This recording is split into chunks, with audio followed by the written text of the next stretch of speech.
p.m. Eastern Time, daylight savings time, may I add. So we're going to start our Thursday, March 14th, Webster Town Board Workshop. For those at home, they probably have seen the augmented agenda for tonight. We have 4 items for those at home that can see it, and I'll explain to the people in the audience tonight. We added a 4th item at about 5 o'clock today, and we will do it last after the 3 presentations, and it is going to be a resolution.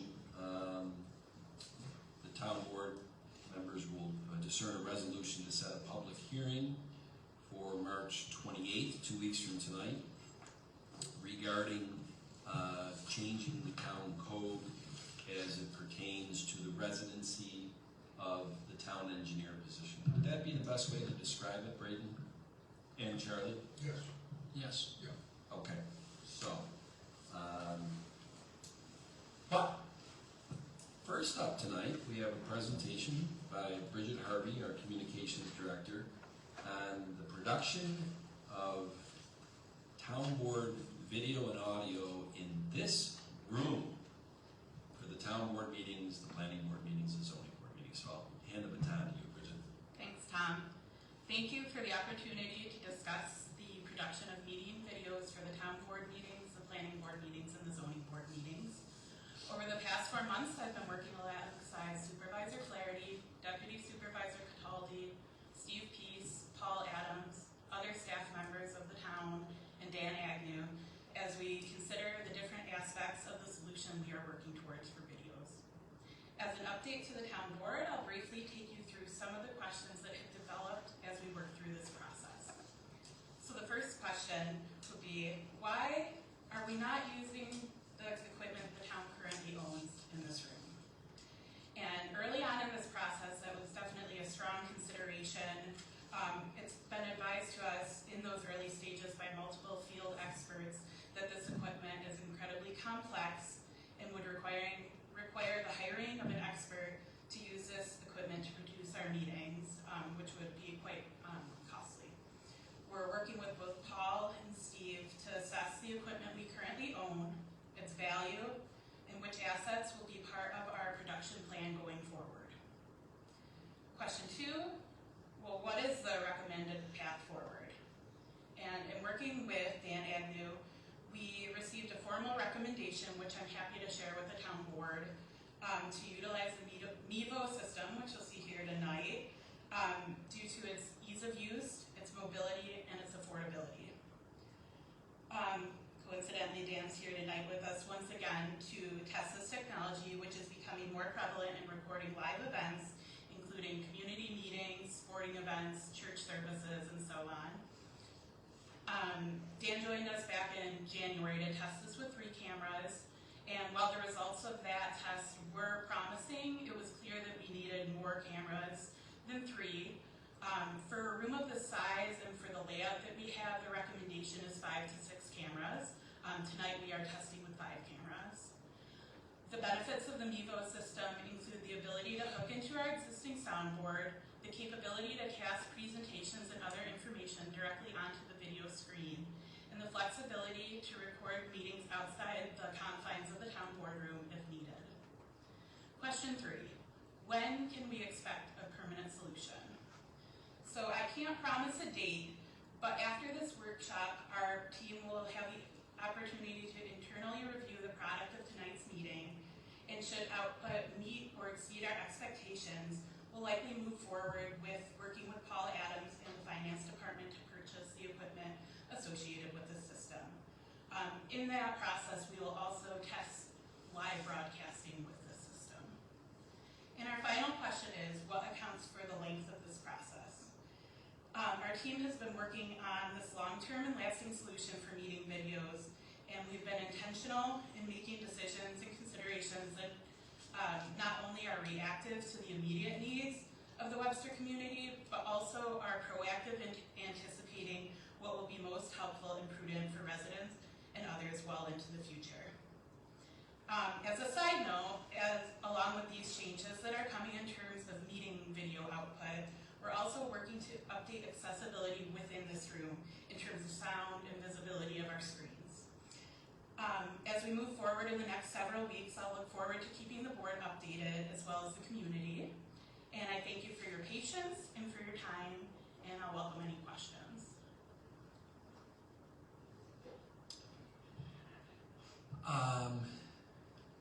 Jenny, any questions for Bridget? Jennifer? Do you have an approximate cost for the new Yep. solution, and how does that fit into the budget? Yep, so we will work with Paul and the finance department to discern where this is being paid for out of, but the cost for that, the total cost is $3,890.53. We've already purchased a starter 3-pack of cameras and their tripods, and the cost for that was $970.76. So our remaining cost for the rest of the system will be $2,919.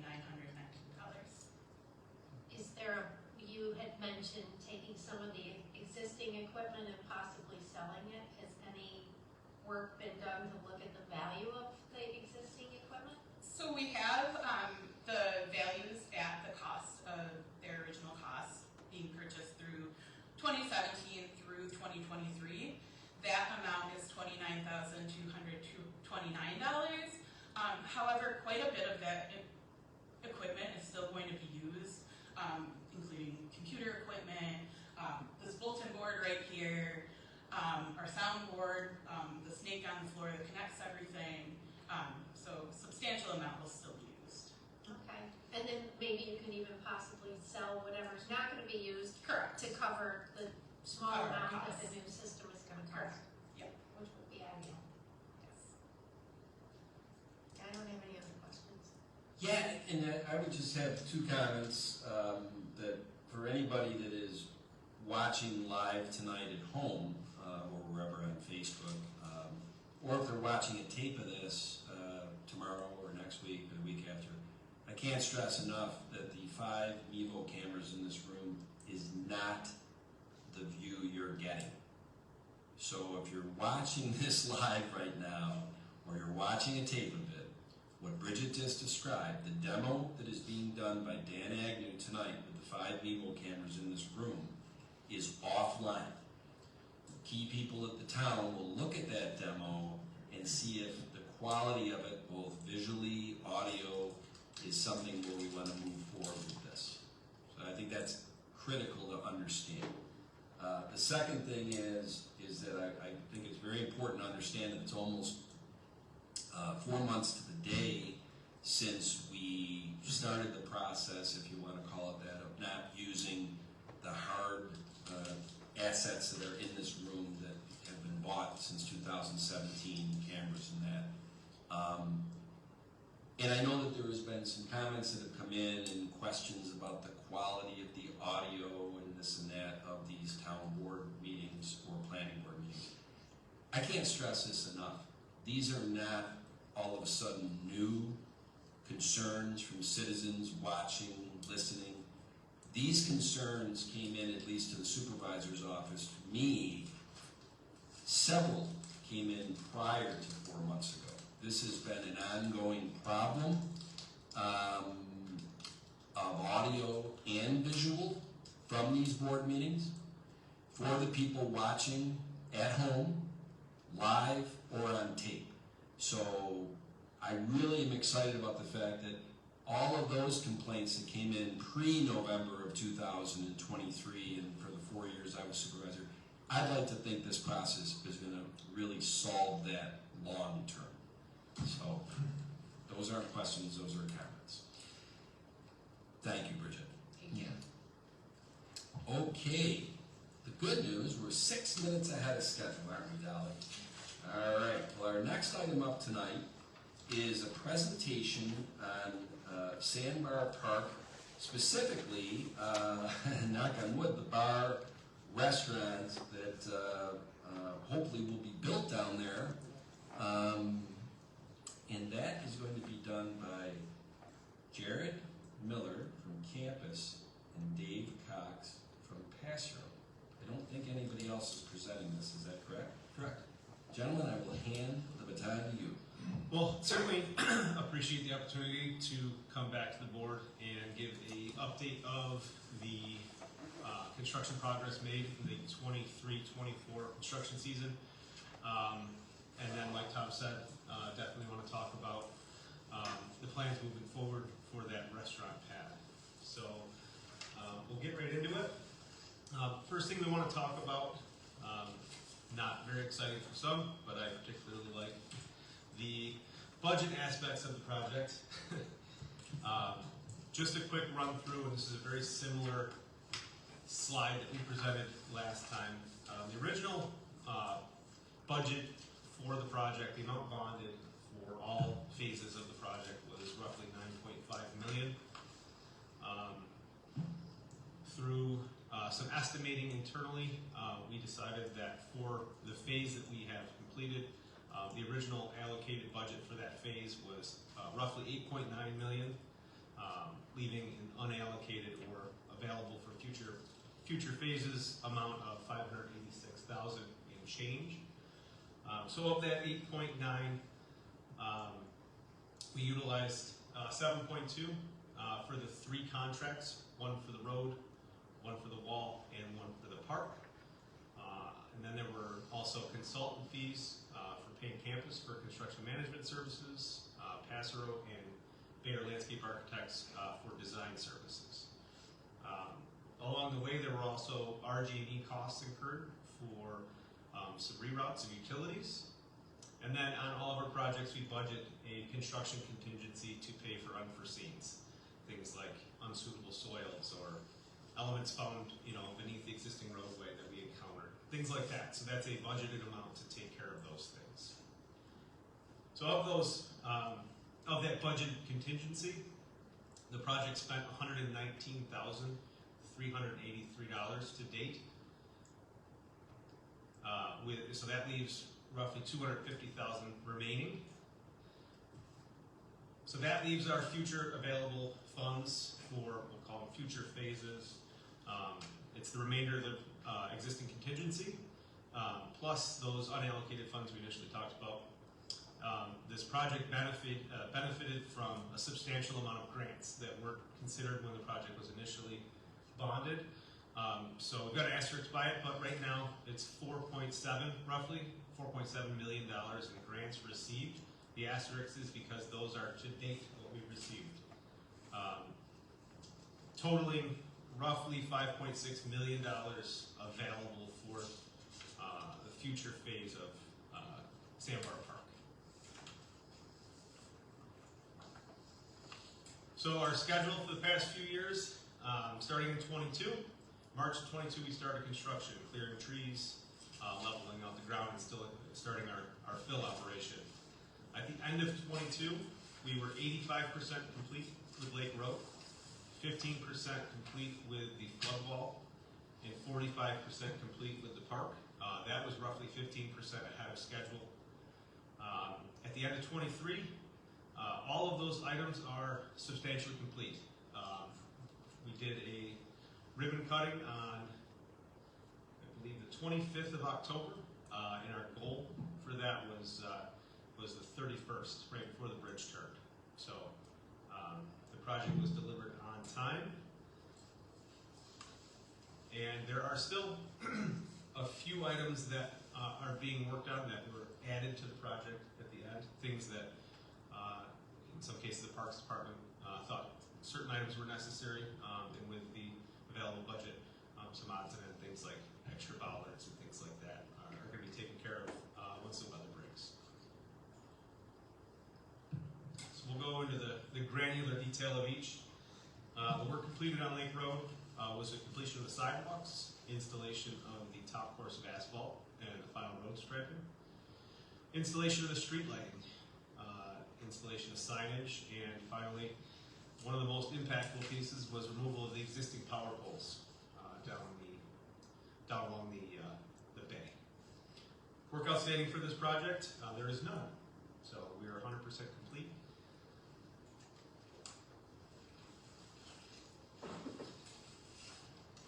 So just a few photos of progress. We're going to do a quick run through of a video of the whole project at the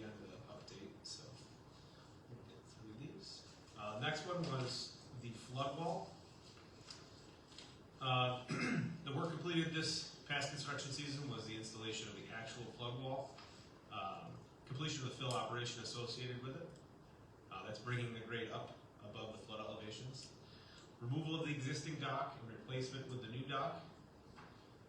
Installation of the kayak launch. And then installation of the railings along the cantilevered sidewalk. So, much of that work obviously pictured here. And then the final aspect was the park. The work completed on that was the installation of the remainder of the sidewalks on the north side. A stone dust path that goes through it's called Woodland Trail. So that's what brings you up into the park around the back side of the playground. Installation of the actual playground components. I'm sure if anybody drove through there, they saw the installation of all of the new landscaping. And then finally, the installation of the shade structure and restroom facilities. And as I mentioned before, some of the additional items remaining, the park decided to add a few additional bollards just for safety in a few areas within the park. So that work will be completed here sometime in April.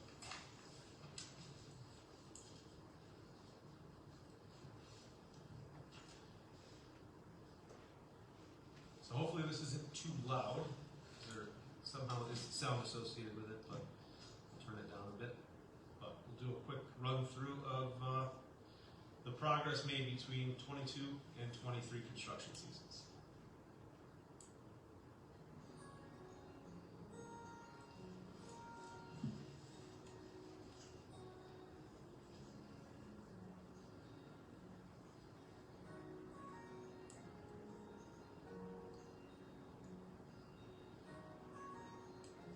So this video was taken roughly the beginning of November. Obviously the later pictures with all the grass growing in. So the anticipation is coming into the spring. All these areas will be fully grown in with grass. There will be construction crews out to make sure that any of the areas that are a little sparse coming into the growing season are taken care of. And hopefully, once the weather gets a little bit nicer, all of the wonderful plantings that are in place are coming into bloom, and you can really realize all the full aspects of how nice the park really is.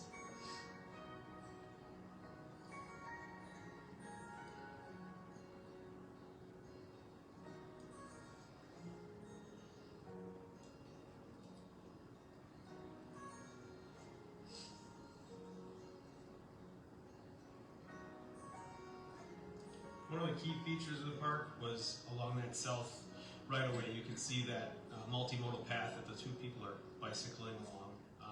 The park obviously didn't have features like that prior to the project, so it's encouraging to go down there, even now with the weather not being as nice as it will be, and seeing a lot of people getting use out of those types of features. And the edge of that multimodal path is where the road used to be. So the road was actually that close to the bay. Previously, we shifted it further away to make room for that path.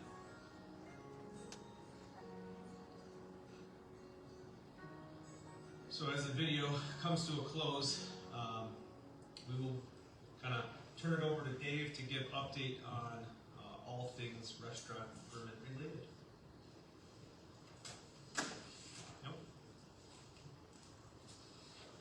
All right, so when we were doing the original design for the road and the park and everything like that, we had always kind of planned for a structure right where the restaurant would be going. And we were going back and forth with the DEC, and we couldn't come to any resolution on the allowable size of that restaurant. And it actually was, the restaurant portion was removed from the project at that time, removed from the permitting so that we could stay on track, stay on our timeline, our schedule for the project. And then once we got the project, done, and we had a ribbon cutting, a lot of people from the DEC were there at the ribbon cutting, and they really got to see how great of a project it was and how great it turned out. And I think that really helped in the discussions that happened after that. So then we had to submit a separate application for a restaurant on the site that you can kind of see in the picture here, circled in red.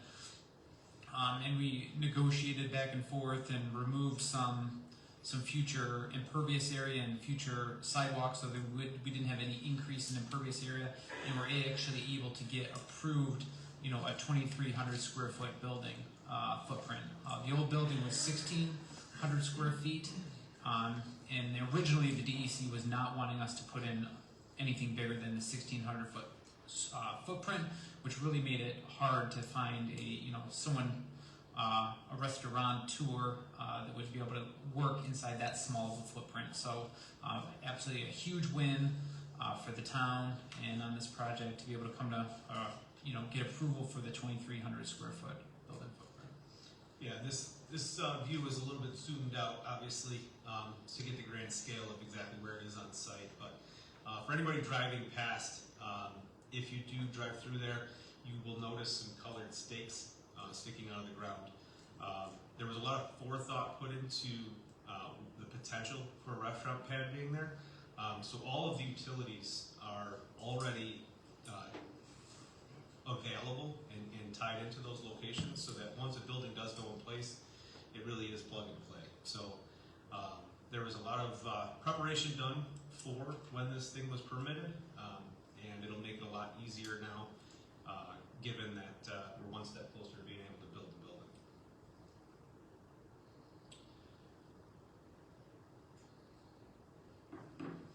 So the question that everyone wants to know is what's next.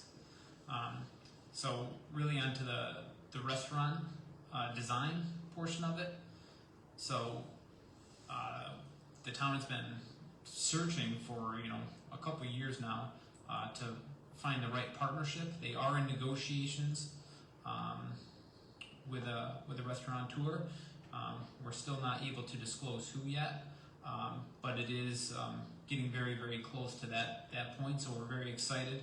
The town wanted to make sure that it was a mutually beneficial partnership, and someone that would fit in down there and really be a benefit to the community and to all the residents who will visit that park. So we're working on doing a 2,300 square foot building footprint. Right now we were thinking possibly would have 2 levels, so that second floor would be able to look out and see the lake on one side and the bay on the other. Very, very unique opportunity there. Just a great place that residents or people from the public can go there and have some food or some drink and enjoy the lake on one side and the bay on the other. There's very few places in the world that you get to look at the bay and a lake on in that close proximity. So the next steps are really to develop those bid documents, those construction documents for that restaurant, so that then they can start construction. Hopefully this year they can start it with the goal of completing it in 2025. So it'd be very exciting. That's the final puzzle piece to this park that'll really put the bow on it and have even more people wanting to go there to experience the absolutely great park that it is now. It is just such an improvement from what it was before, and we're already seeing so much more activity down there. People going down there, riding bikes, walking, playground equipment, even through the winter. The town was getting, or that park was getting used. So this summer is going to be, it's going to be getting used a lot. Absolutely. So with that, we'll open up to any questions. And again, thank you for having us. Have you looked into like a parking space to make sure that we have enough parking for this unique, parks and restaurant that we're about to have, and also what about handicap accessible?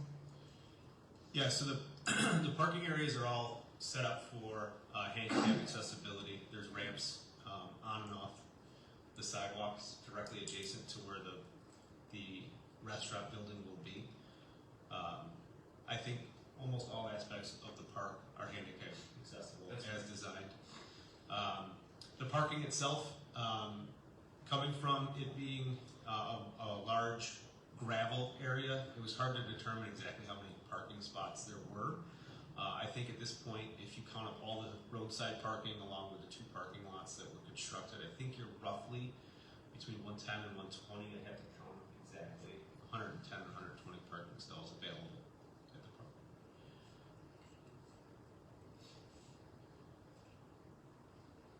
And you don't know how much was there, if you had to ballpark, what was the, how many cars were parked there before?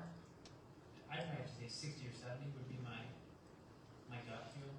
Yeah, well, it's tough because it was essentially gravel to the right of way, so it was not necessarily the safest parking situation Yeah, no, I prior. can So see that. it's kind of hard to gauge. And when you have just kind of a random gravel area, the parking's very inefficient.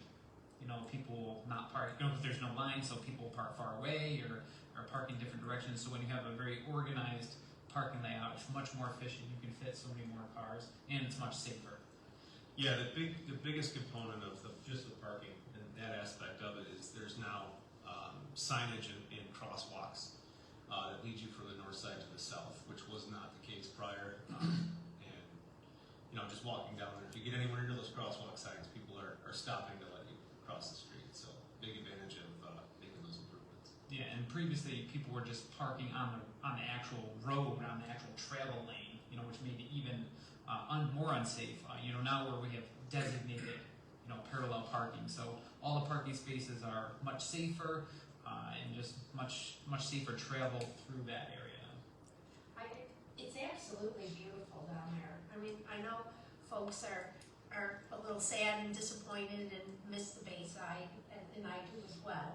But the improvements, you cannot deny the improvements. There's so many families down there at the playground all the time, and people are now making investments in the houses down there. There's a ton of improvements being made to the houses. In the video, you can see where they opened up the road to the houses that are on the lakeside, and you can it's quite stunning down there. It really is, and I wish I knew who this restaurateur was. So if anybody thinks like the board knows, we don't. There's like just a secret small group inside the board that knows. I am really looking forward to finding out who that's going to be. I have a Sorry. question. That whole curved sidewalk behind the restaurant will have access. Will they be able to have access to that to put tables out there? Yeah, the goal is to leave a walkway beyond what will be the footprint of the restaurant, so that at any time you're not part of the restaurant, you can still walk through there. From all of the initial concepts that we've seen, and what I'm sure you're going to be producing, it isolates that space so that, you know, people just taking a casual walk through there don't have to walk through the middle of tables. So we held off of that a significant amount. But the restaurant will have tables in the back area where you can see overlook the bay and just really enjoy outdoor seating. And then that grass area where you come around and you go down the stairs, that won't get flooded anymore, so you can actually enjoy that space as well. No, so there's no controlling the flooding to that point, right? Okay. So that while there's not water in that area, it was raised up slightly, but not to an extent where it's going to prevent the water from coming up. I mean, that's nature. That wall was put in place to kind of hold that back, right? So it won't affect the restaurant, but that low land area will potentially be flooded. But it can still be used when it's not as it Yeah. was before. That's correct, and I don't know if you can go backwards on the screen, but the M159 and 78 flood wall, the picture collage you have, if you look at that in the bottom left, you know, that stairwell down is really going to that grass area with the trees where all the goose poop is and all that stuff. That the Bayside used to stage drinks and whatever before you came over to eat. If you think about it, that was very flat. That's how much it's been raised by those stairs. That gives some perspective. But those stairs, they come down and go outside the break wall. So if the water does rise, it's possible that someday there'll be water up to the third or fourth staircase. The restaurateur is well aware that, hey, if the water stays at levels of 250 or 246 or whatever, you're going to have all that grass area down there with the trees to do what you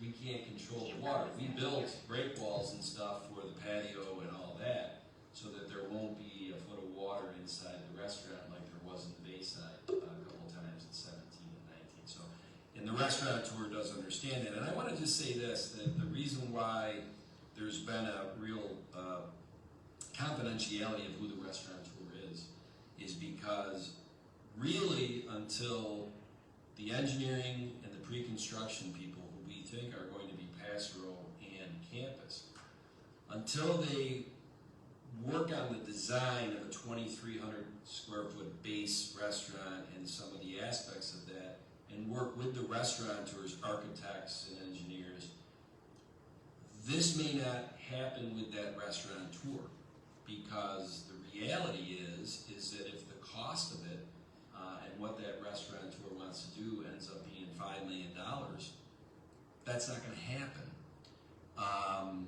So it's very important that right now, the first thing we need to do is hire the staff that's going to work for the town on a municipal project, and that's what this is. And I want to make this very clear that this restaurant bar is a completely separate project to the one that these gentlemen just gave you a reconciliation of the numbers on.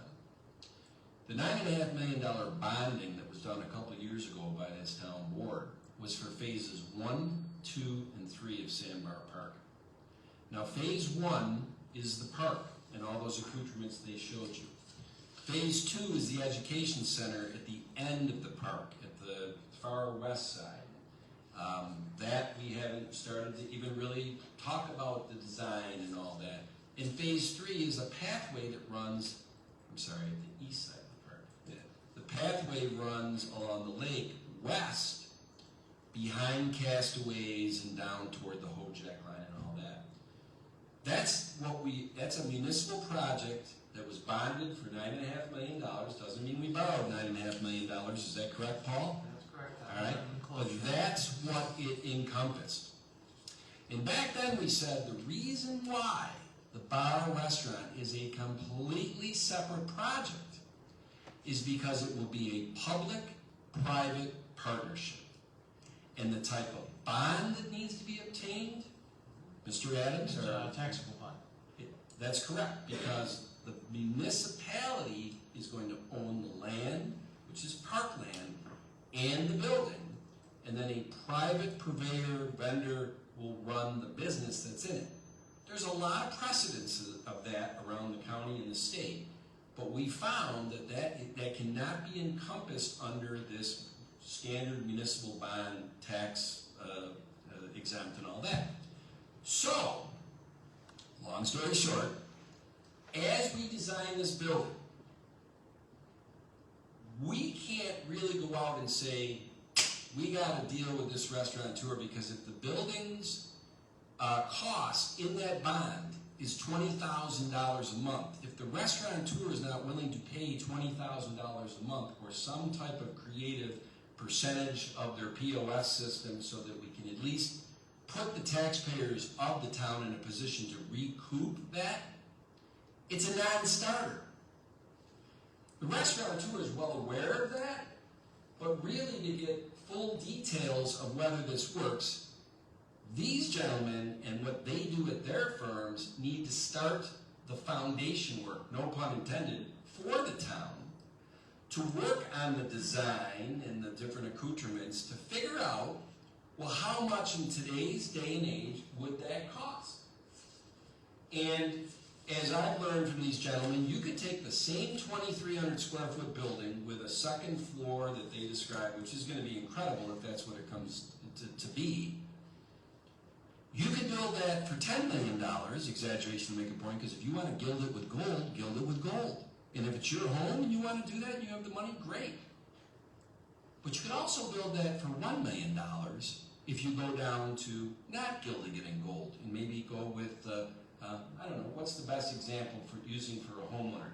Do you want linoleum in your kitchen, or would you like Corinthian tile that we bring over from the granite quarries of Egypt? Now we all know those are going to be considerably different costs. whatever it costs that's going to be on the taxpayers of Webster has to have the ability to be recouped through the rent paid by the restaurateur. It's as simple as that. And the good thing is the restaurateur unequivocally, irrefutably understands that. But until we get in and really sharpen the pencil on that, and you guys, once you're hired, because you're not hired right now, so you have no reason to do that work for the town.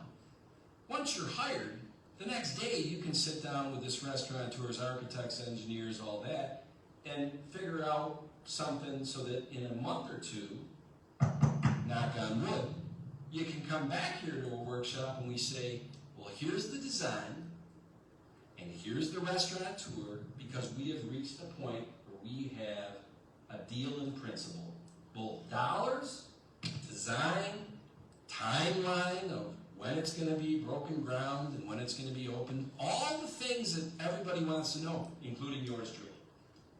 But you can't serve a wine before it's time. So tonight, I'm going to tell you this right now. I would like to move to, after this presentation, that we put a resolution or resolutions on the town board agenda for next Thursday night, March 21st, that is the town engaging for the restaurant bar project at Sandbar Park, completely separate project than phase 1, 2, and 3 that's bonded for $9.5 million, correct, Paul? Correct. But the town board, pardon? In addition to the $9.5 million. Yeah. Hiring them to start that project is outside of that, and that is something the town board will have to discern, because we wouldn't know what to bond that project for. We have grant money for that building too, so. That is correct. Some has been spent, but there's still. Yeah. So, Jennifer, I gotta tell you something. I am as anxious as anybody to open the curtain and say, there's the restaurateur, there's the design, everybody starts falling in love with it, these are the accoutrements, here's the timeline of when we're gonna break ground and helical pilings and when we think it'll be open.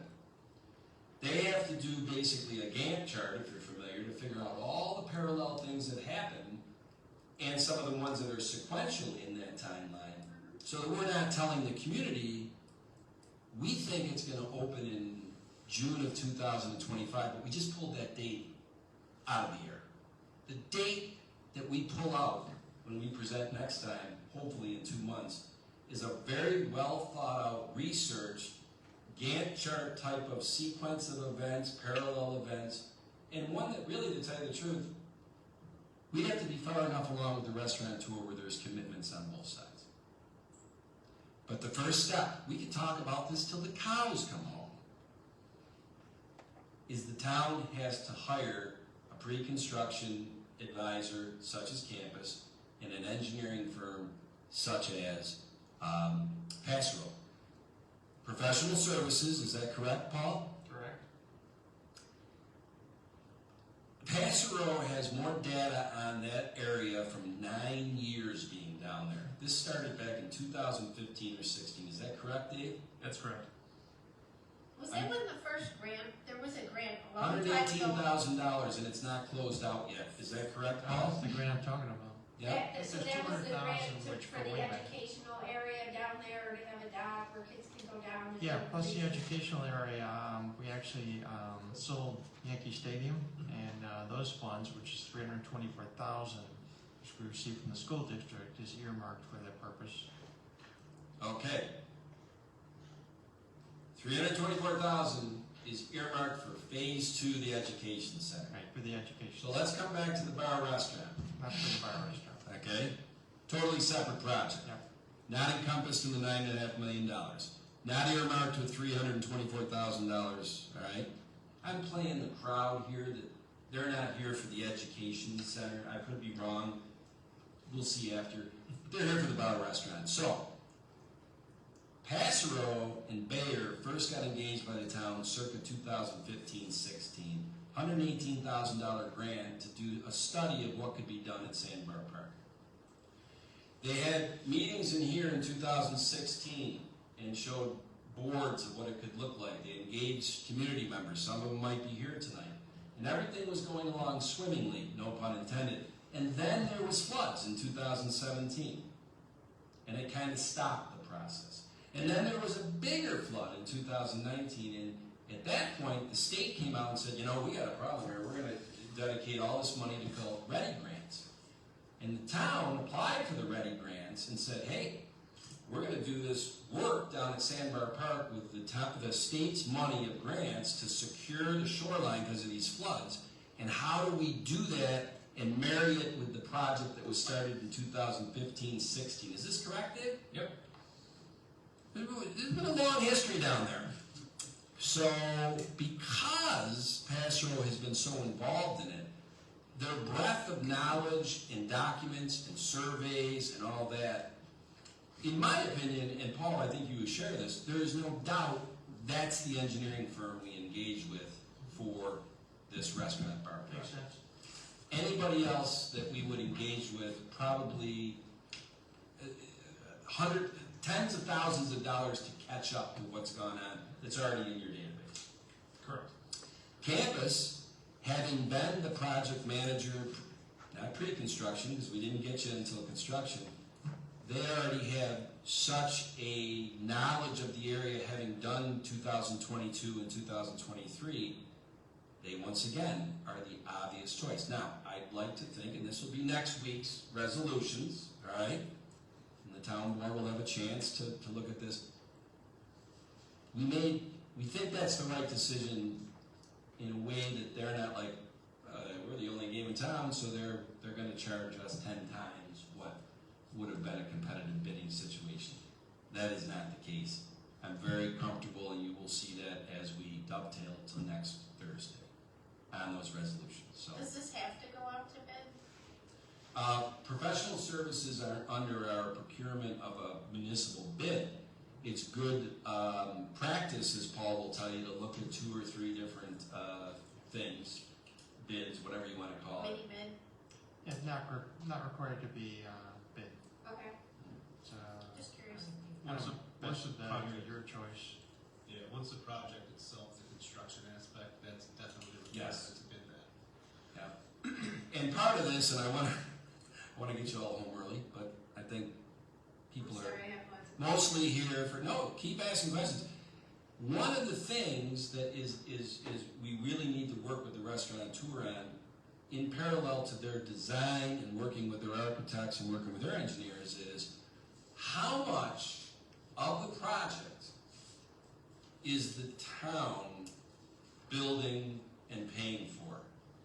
And if you built a house or whatever, vanilla box, the shell, some people like to call it, and then all the innards, ovens and seats and linoleum and all the finishings, if the restaurateur wants to pay for that and install it on she or he's dime, that's going to bring the buying cost down for the town, because we're not paying for all that stuff. They're paying for that up front, which would bring also their rent payments down because they minimized our bond. Did I lose anybody on that one? That's got to be worked out. We're not there. That's like at third base. We're not to first base.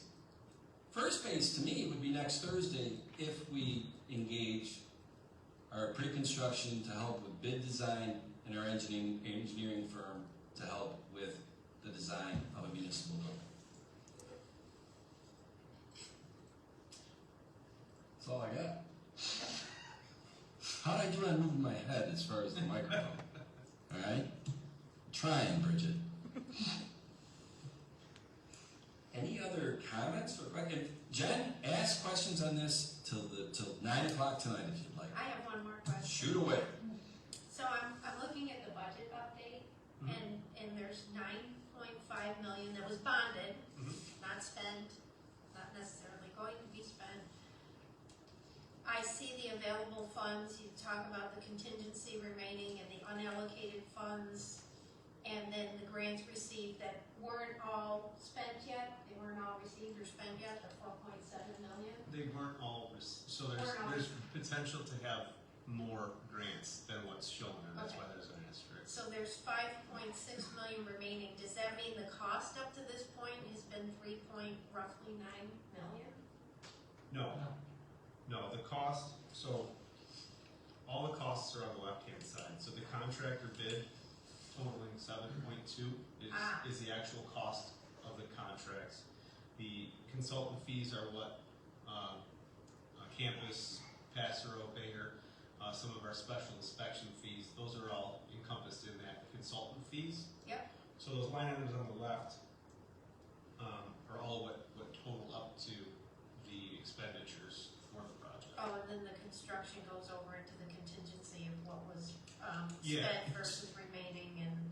Yeah, so the difference between the 9.5 and the 8.9 is, we, like Tom said, the pre-construction aspect, a lot of times we're involved in the pre-construction where we can budget the project, as we did on the highway garage. We'll set up a budget. Because the bonded amount was above where our estimates came in, when we initially came into the project, we only allocated what we thought was necessary for the current project being bid. So that's where that 8.9 comes in. Okay. So that was what we allocated as a budget for phase one. So of that allocated budget, we came in $253,000 under budget of what we allocated from the total bond amount. So all of those equal the 8.9? Yes. I'm not sitting here adding it up. Yeah, It's sorry. just the way it's laid out, whatever, I get it now. Yep. It's interesting because when Jared and Dave were talking about putting together a presentation tonight, we went back and forth about whether it would confuse the issue to give a reconciliation of the park, phase one of the park, and then have the agenda item be a presentation on the Sandbar Park restaurant. Should we just not talk about park and reconciliation and just start with Sandbar Park? I'm sorry, with the restaurant. Now we decided that, hey, let's kill two birds with one stone. Let's give an update on the $9.5 million bonding, what's happened in 22 and 23, the construction seasons, what the bill on that was between Keeler and all that. And then when we rolled into Sandbar Park, and I knew that this could be a problem, is that you almost have to okay, now we're talking about something completely different than $9.5 million phase 1, 2, and 3. We're talking about a restaurant bar that has had no bonding, has had nothing. Now, in a couple of months, we will talk about whether we start the process on phase 2 and phase 3. The education center that's at the east end of the bay, and the walking path that goes west along the lake behind Castaways and toward the Ojak line and all that stuff. Now, we made a conscious decision that let's not start in March, April of 2024 with phase 2 and 3. Let's start with the restaurant bar.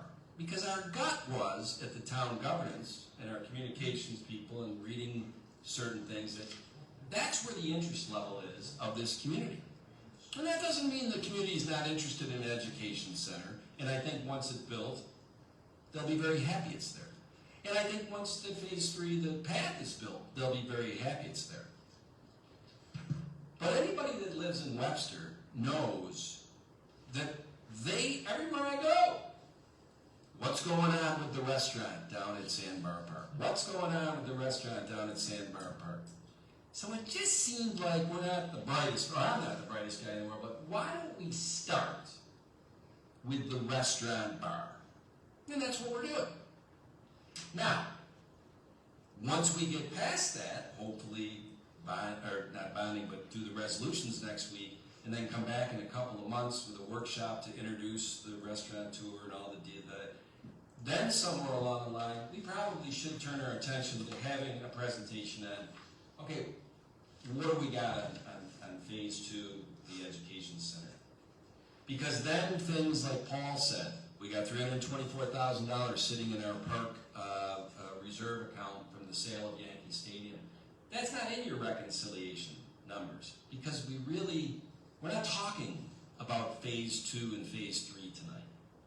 I think it was important to give a reconciliation of what has happened down there to date. Phase 2 and phase 3 will come later. What that later is, I don't know. We made a conscious decision that the pulse of the community was, this park looks great. When's our restaurant bar going to be down there? And that's why we're starting that first. Makes sense. Any other questions? Nope. I think it's important to not, and not that anybody has skipped over it, but the most critical component of getting that restaurant ball moving was Passero pursuing and obtaining that initial permit from the DEC.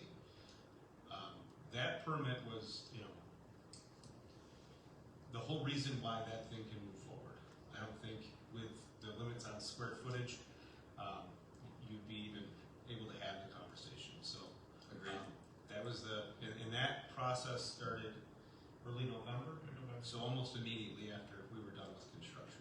So it's trying to keep it moving, right? Yeah. So just didn't want to lose sight of the fact that that was probably the biggest component of everything here is making sure we were able to get the permit. Thank you for your efforts in moving that forward, and nothing moves fast. Nothing. I'm learning quickly. You come from private, Yes, like I do. did, and we're And it's- impatient by It's nature. torture. And one of the things, why there's such a confidentiality of this restaurateur, Chris Bilo, our Parks and Rec Commissioner, and I have met with the restaurateur's team many times. And one of the things that we are trying to work with them on is the expectation of timelines. They just are blown away that how could it take from November 5th, applying or whatever for a DEC permit, and us having to lobby everybody under the sun to finally get approved on February 14th. December, January, it took 3.5 months. That was almost like, they could not understand that.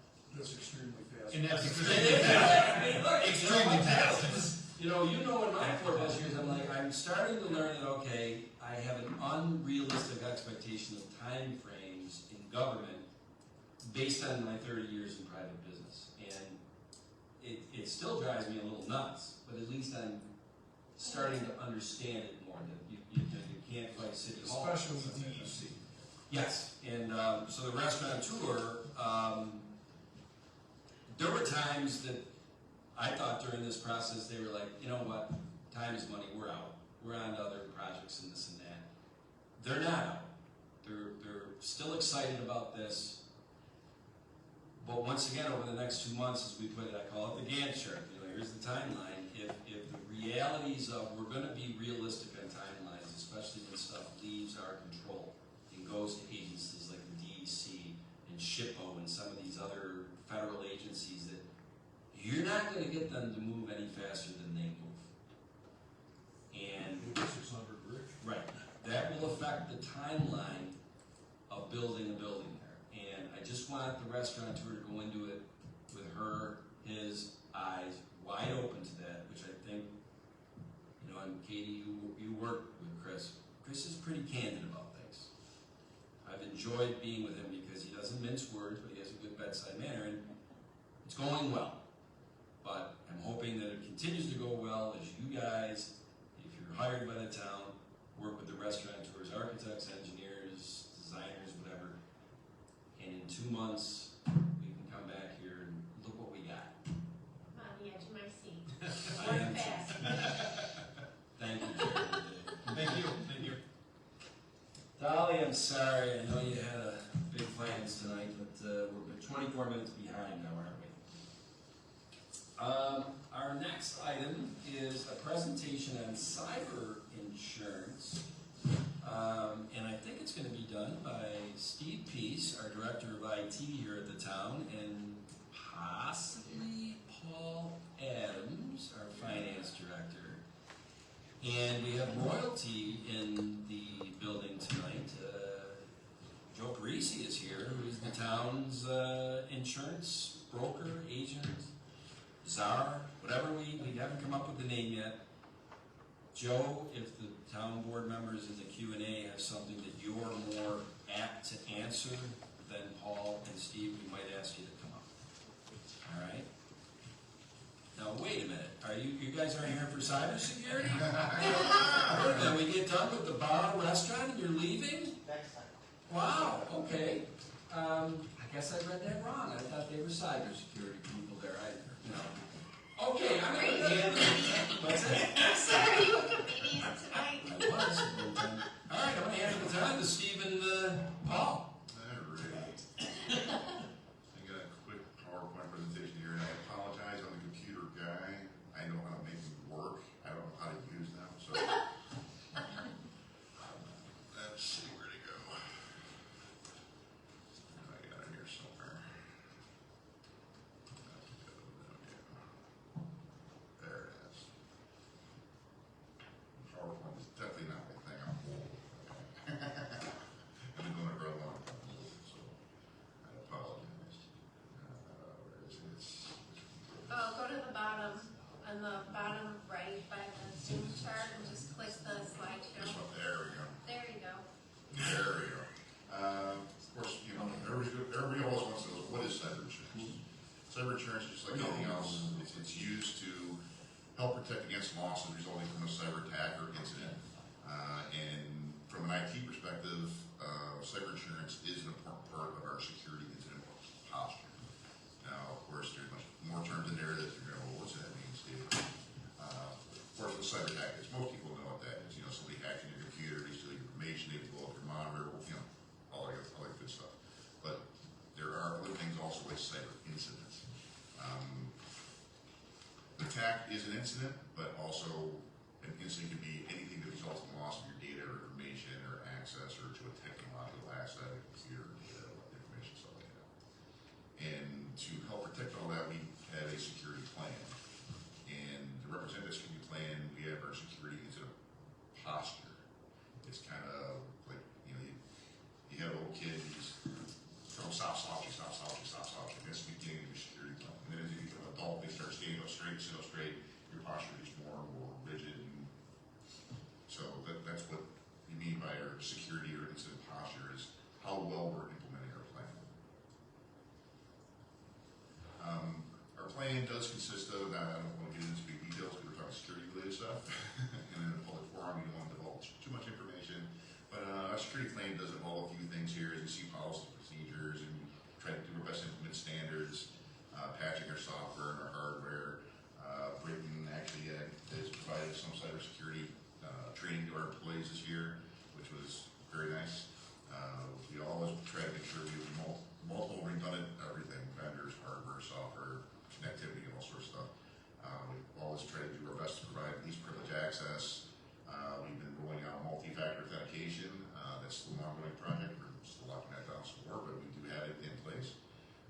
Data encryption, and of course we've partnered with security organizations that help us monitor our presence online and all that good stuff. So, of course, the security plan, like I said, just like your little kid slouches, you know, plans always evolving as your children are always growing. So, I always try to keep up with the changes, new technology comes out, Moves fast. moves fast. Let's see there. When you're looking at the security incident posture and trying to implement a security plan, there's always one main weakness. No matter how well you break your plan, there's one main weakness, and that's people. I'm not talking to users. I mean, users do things. They're part of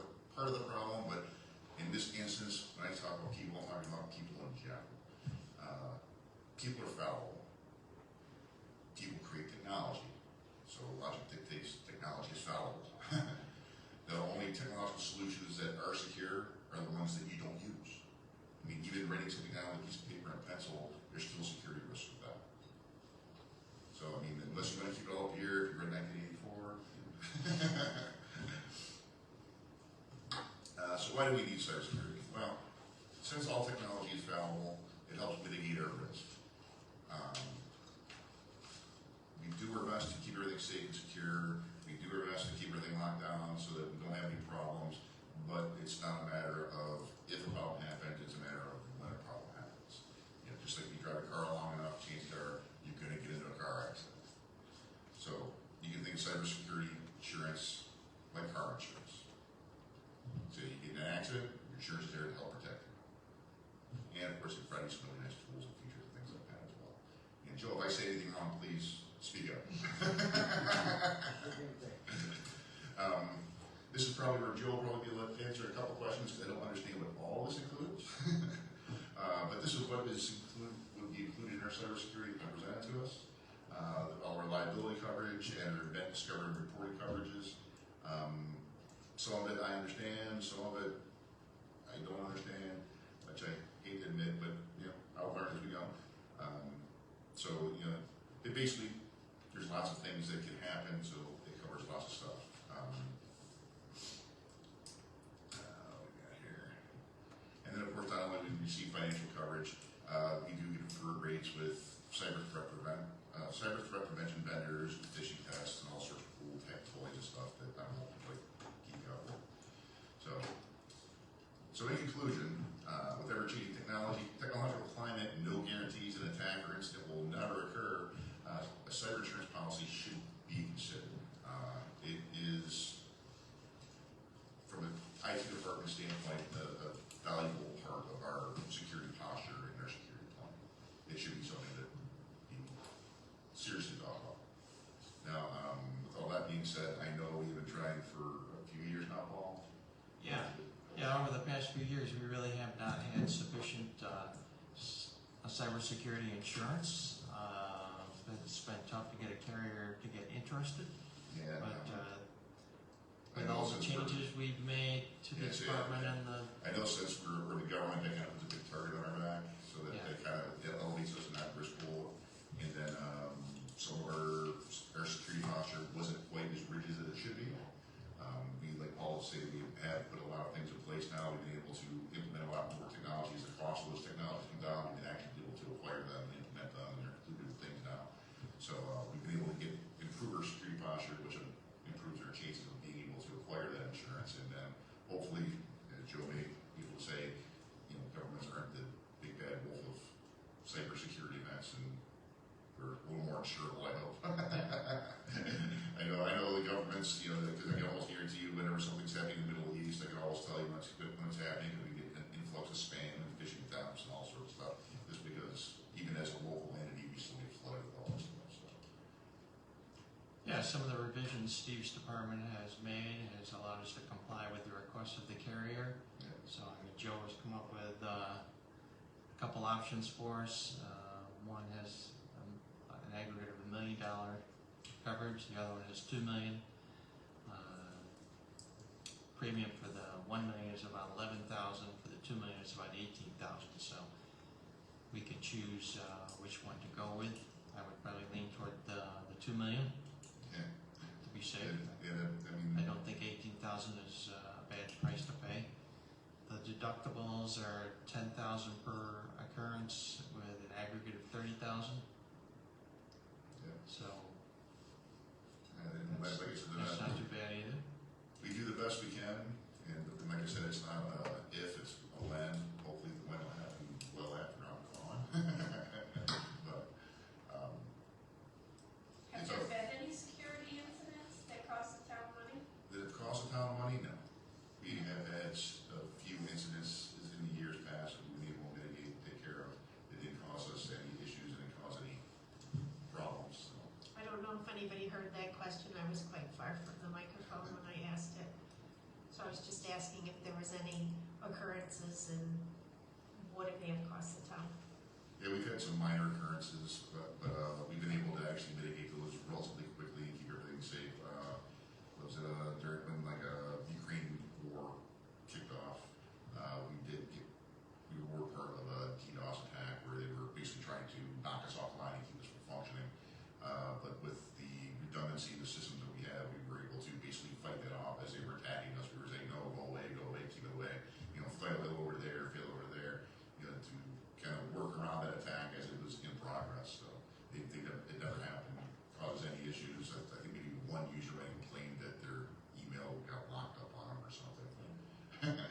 So does this need to upgrade our system too and everything?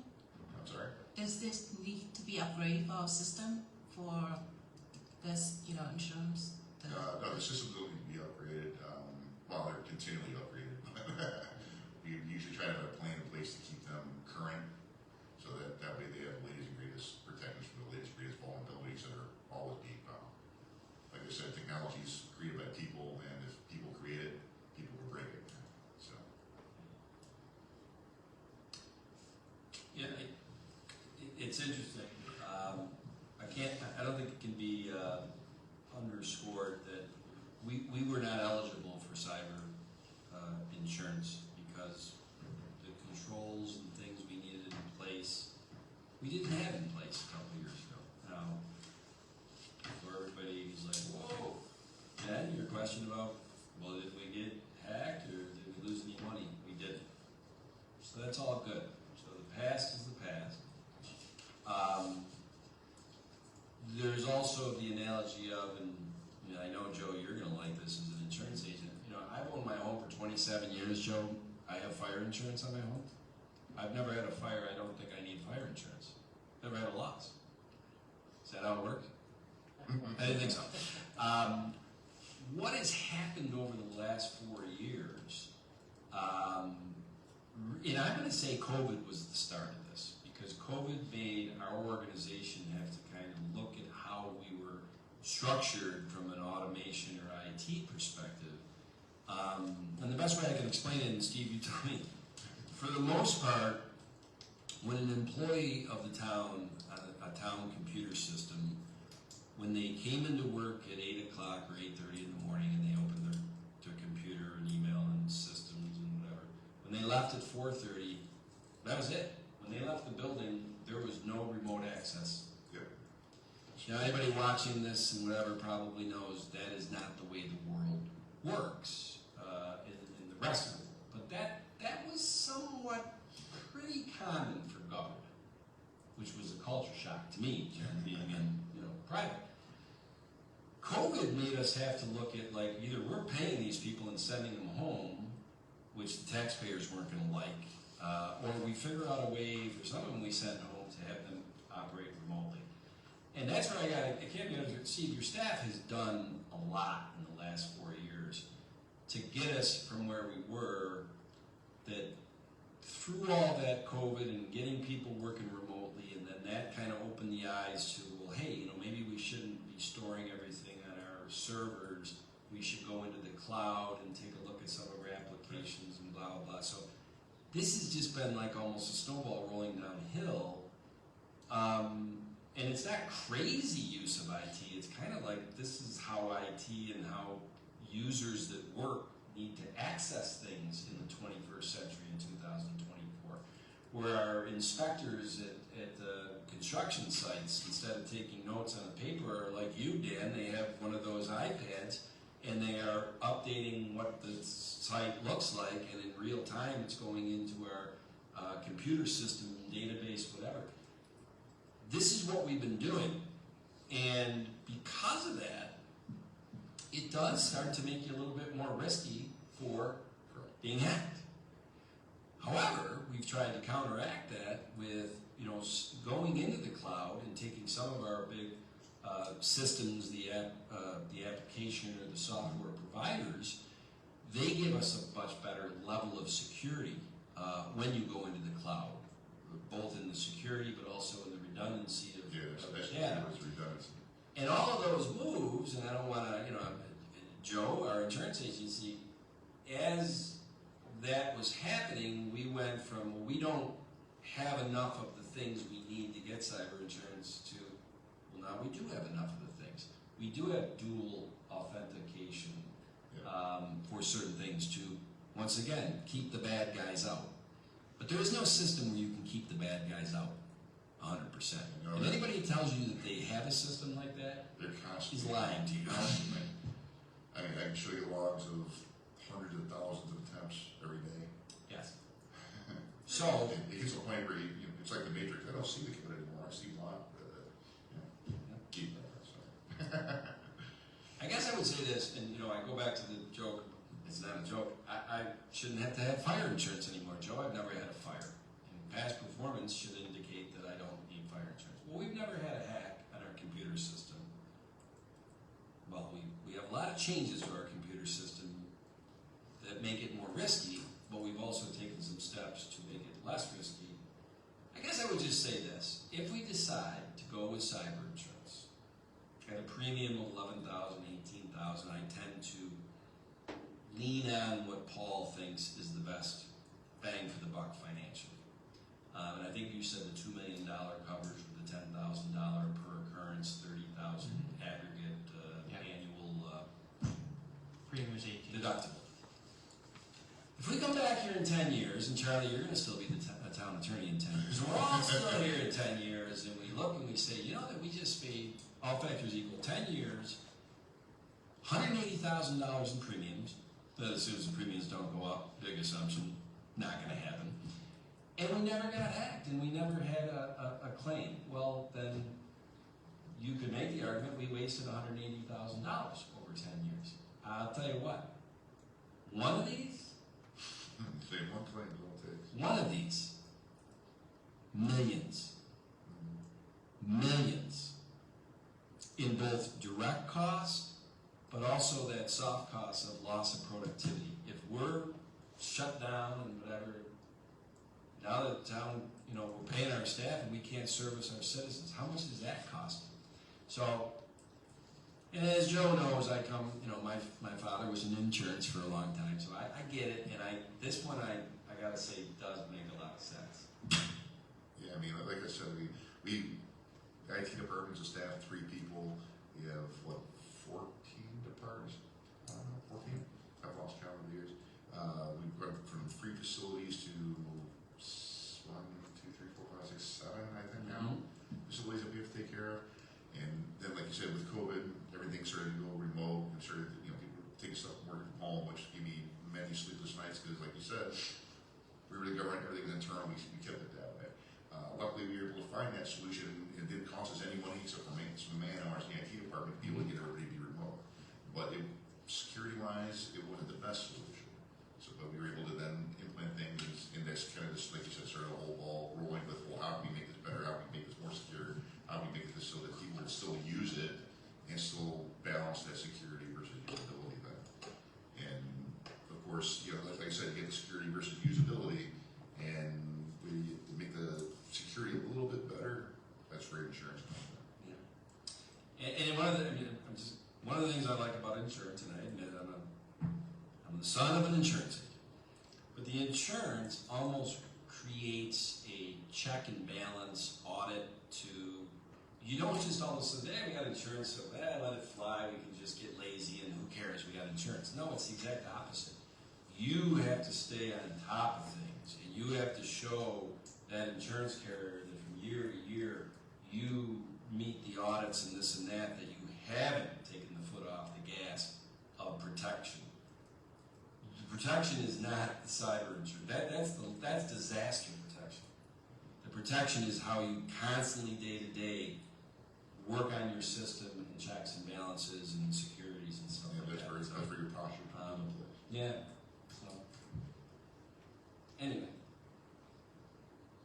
Any other comments or questions? I don't think we talked about this, Paul. This isn't a resolution type thing. I mean, it's a. No, I don't think so.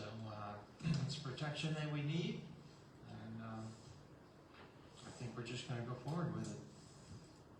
Yeah. We have budgeted monies available, so. Yes, I know we've been trying for, I know documented wise, I got 2 years with documentation. I go back where we were turned down for it, but I know we've been trying longer than that, so. Yeah, I think at least 4 or 5. So we should have the funds in there somewhere. Right. So, Okay, and I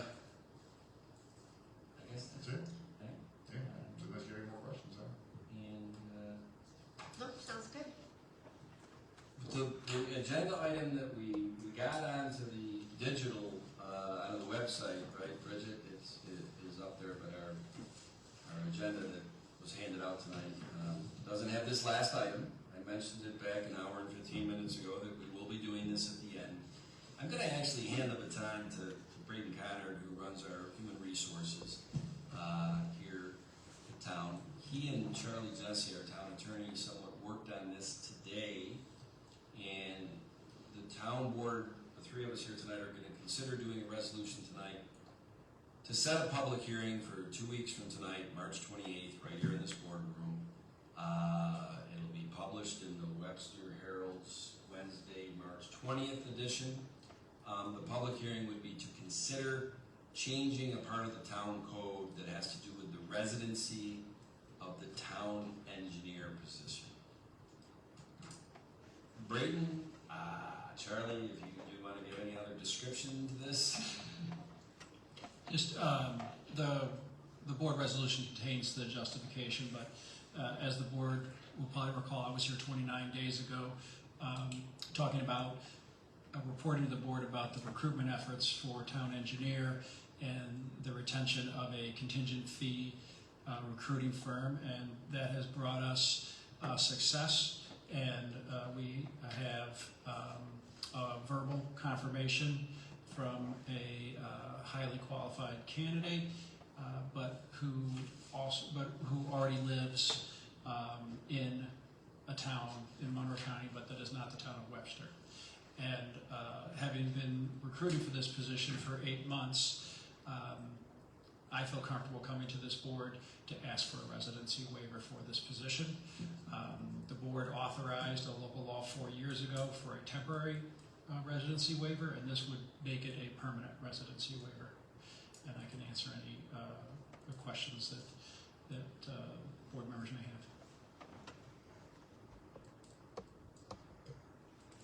I don't have any questions. We talked about it when you were here before, how challenging it's been and all of the things you've tried to find a qualified candidate for the position. It's a very important position. It's much needed right now. So it makes a lot of sense to waive the residency requirement if you have a qualified candidate so we can get that position filled. Jenny? Hopefully, that individual would love Webster as much so they can move over here permanently. Maybe at some point. Well, Just to clarify too, we really had already waived, as Brayton pointed out, this is changing it from what was effectively a temporary or 6 Right. month waiver to a permanent waiver. Yeah, and like I said, tonight we're just setting a public hearing for 14 days from now, so there's no real decision-making being done tonight. It's just queuing up for a decision. But two things that I'll say, if Brayton and or Charlie came to us back on August 1st, a couple days after our beloved town engineer, Mary Harrington, moved down south, if they came to us with this proposal, I'd be like, no. Go out and do the process of recruiting and posting for a town engineer. and we wouldn't have, because No, you wouldn't have. it's a legitimate public policy decision, and I would only bring it forth when we have documented evidence of recruitment difficulty. Yep, and I mean, that has been very documented in this boardroom, right up through when you said, 29 days ago or whatever, that, look, we said to the board, this is not a Webster problem, this is actually it's pervasive, and we need to think outside the box, and we looked at recruitment firms and whatever. So, it makes sense to me, based on what we've been through, to do this, or to consider it, and I guess we'll see what the public hearing says. Maybe there'll be people and things that come in that we hadn't thought of. It's not a fait accompli. Nothing ever is. Second thing, I gotta say, and I hope this doesn't hurt any negotiation of your offer and acceptance that you're doing with this person, Braden, but we had queued that interview up with our 5-person or 4-person committee for this person. Is it 5? I think we had slotted an hour. It was a 2-hour and 15-minute interview. I was very impressed. And so I think were everybody that was on that committee. So I'm very excited to see if we can get this person into the fore of being our town engineer. It'd be great. So, any other comments or questions? Is this what you, oh, sorry. Congratulations. Not yet. Bridget, Well- is this a plan to plan? I think it's an exception. Is it? Okay. I'm gonna make a motion, for the Webster Town Board to schedule a public hearing to amend the Article 6 of Chapter 56 of the Webster Town Code permitting a town engineer to reside anywhere in Monroe County or in an adjoining county within the state of New York, and to publish the announcement of that public hearing in the Wednesday, March 20th, 2024 edition of the Webster Herald. And said public hearing will be at 5:30 p.m. on Thursday, March 28th at the Vanningen Town Courthouse here in Webster. Second. Supervisor Flaherty? Aye? Councilwoman Wynn? Aye. Councilwoman Rice? Aye. Ladies and gentlemen, that concludes our workshop tonight. Exciting. Thank you for coming.